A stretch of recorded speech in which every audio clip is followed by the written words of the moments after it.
Pour 2024, cette rencontre avait pour principal objectif de promouvoir et de valoriser la langue Nko au sein des sociétés traditionnelles africaines.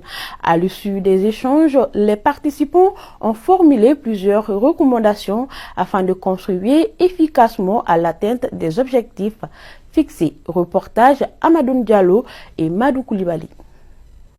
À l'issue des travaux de cette première assemblée générale du groupement des associations Nko d'Imali Tiba, Mustafa Haïdara est désigné à la tête d'un nouveau bureau de 8 membres. Le nouveau président entend relever les défis de la culture Nko d'Imali. Il place sa présidence sous les signes de la paix, de la cohésion sociale et du vivre ensemble entre toutes les communautés africaines.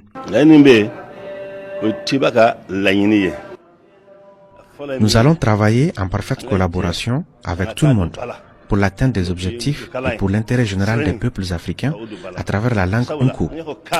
L'un de nos principaux objectifs est de travailler pour faire prospérer le Mali, contribuer à la sauvegarde de notre patrie et à sa dignité. Je m'engage à appliquer les textes de notre organisation.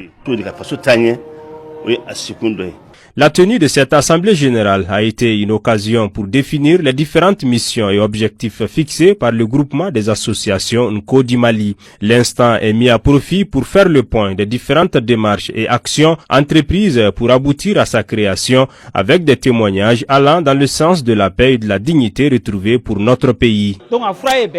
Cette assemblée générale a formulé des recommandations dans le cadre de la paix, de l'unité et de la valorisation de la culture malienne à travers notre langue. Le nouveau bureau va s'y mettre en trouvant des voies et moyens et dans les mois à venir pour satisfaire certains points inscrits à l'ordre du jour. Dans nos textes, il n'y a pas de vote. On désigne à l'unanimité celui qui doit diriger notre organisation à durée indéterminée.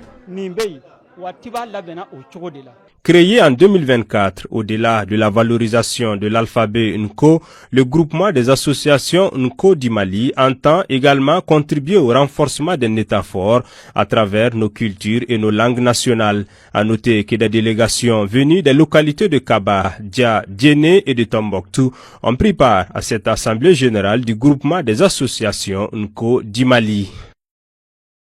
Je le disais au sommaire, Save the Children intensifie ses actions en faveur des victimes.